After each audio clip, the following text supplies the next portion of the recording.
Assalamualaikum warahmatullahi wabarakatuh. Sebelumnya perkenalkan, nama saya Istian Haluti dari kelas A Prodi Pendidikan Geografi. Nah, baik, di sini saya akan mempresentasikan beberapa materi yang saya pelajari dalam mata kuliah oceanografi.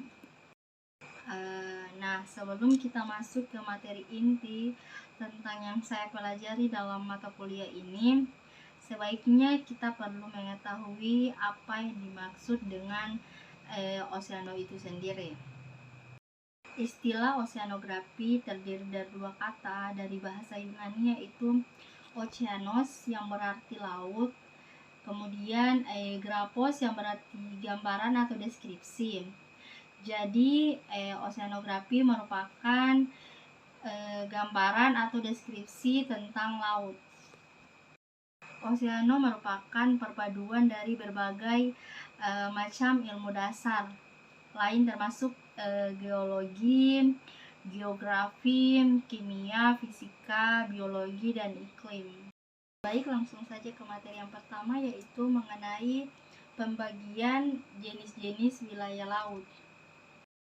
Nah, langsung saja ke materinya, yaitu mengenai pembagian jenis-jenis wilayah laut berdasarkan kedalamannya.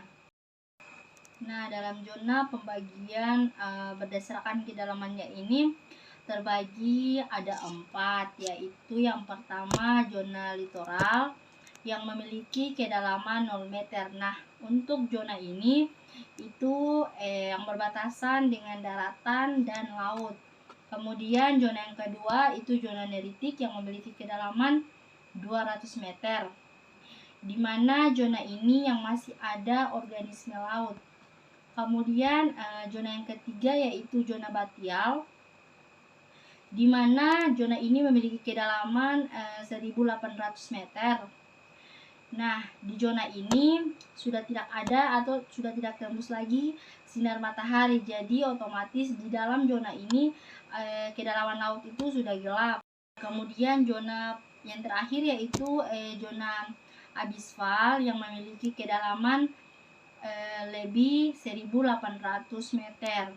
Nah, di mana zona ini sudah sangat gelap. Kemudian terdapat palung-palung.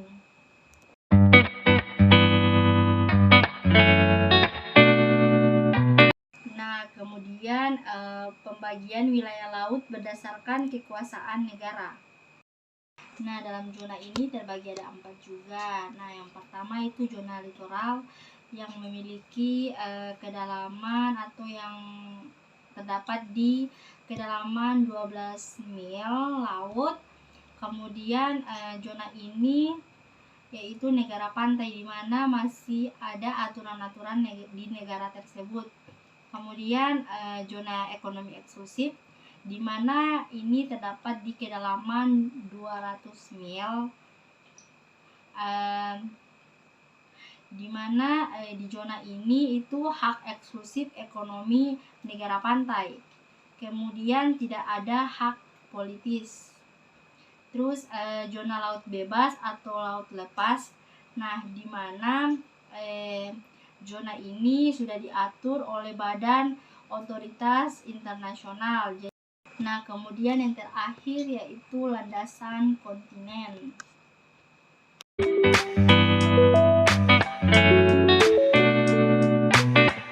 Nah, baik, lanjut saja ke materi berikutnya, yaitu mengenai gelombang laut. Nah, baik, langsung saja ke penjelasannya, yaitu adapun hal-hal yang dapat mempengaruhi gelombang itu sendiri. Yang pertama dipengaruhi oleh angin, yang kedua yaitu pasang surut air laut. Nah, sifat-sifat gelombang yang dipengaruhi oleh bentuk angin. Yang pertama itu kecepatan angin. Yang kedua jarak tanpa rintangan di saat angin sedang bertiup. Yang ketiga itu waktu di mana angin bertiup.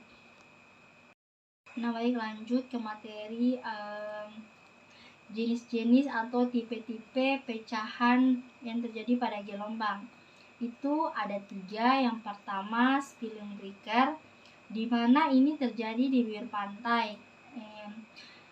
tipe atau jenis dari pecahan gelombang ini secara berangsur-angsur. Kemudian yang kedua itu plugin breaker, di mana pecahan ini atau gelombang ini sangat besar yang terjadi di pantai yang curam. Kemudian yang ketiga itu surging breaker, di mana gelombang ini yang pecah langsung yang menghantam morfologi pantai. Kemudian hasil dari pecahan ini itu berbuih.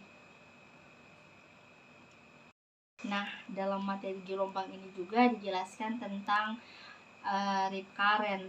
Nah, rip current ini yaitu dua gelombang yang datang bersamaan yang menuju ke bibir pantai yang mengakibatkan arus balik yang sangat kuat.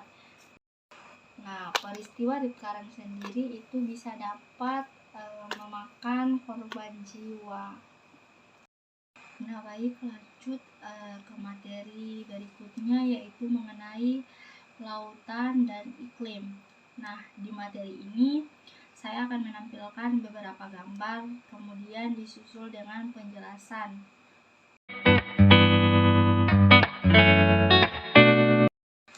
Nah, baik, dapat kita lihat bahwa gambar pertama itu ada gambar matahari, daratan, serta lautan.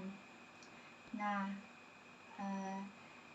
dapat dilihat bahwa di mana angin dari laut ini bertiup ke daratan sehingga menyebabkan udara panas naik. Nah, sehingga udara itu rendah. Kemudian daratan ini lebih cepat panas dibandingkan lautan. Lautan itu lebih lambat untuk panas.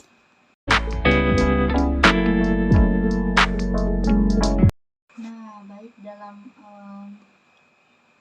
gambar kedua ini bisa kita lihat bersama bahwa di mana siang hari daratan lebih cepat panas dibandingkan lautan. Kemudian ada penguapan dari daratan ke atas. Nah, sedangkan pada malam hari itu daratan lebih cepat dingin dibandingkan lautan, karena di laut itu terjadi penguapan atau udara naik ke atas.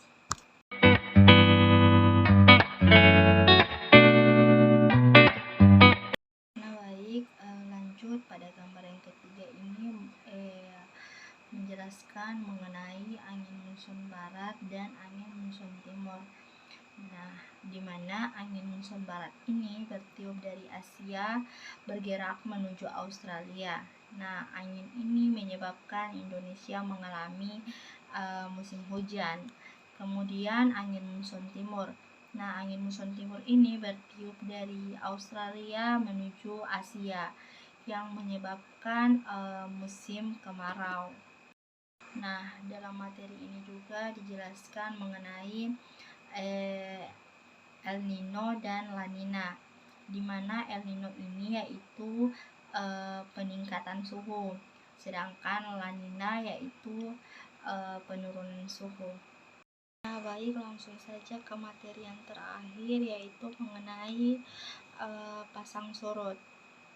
Nah, kondisi pasang surut ini disebabkan oleh gaya gravitasi bulan dan matahari. Adanya gravitasi bulan atau matahari terhadap massa air laut akan menimbulkan gelombang laut.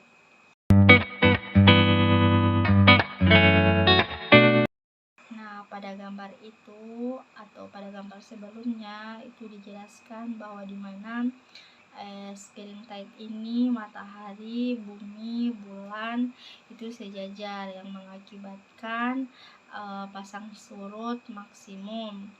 Kemudian yang kedua itu mengenai neap tide, di mana itu membentuk 90 derajat yang mengakibatkan pasang surut minimum. Baik, itulah kesimpulan dari materi-materi yang saya dapatkan dalam mata kuliah oseanografi. Jika ada kekurangan, saya memohonkan maaf. Wabillahi taufik walhidayah. Wassalamualaikum warahmatullahi wabarakatuh. See you.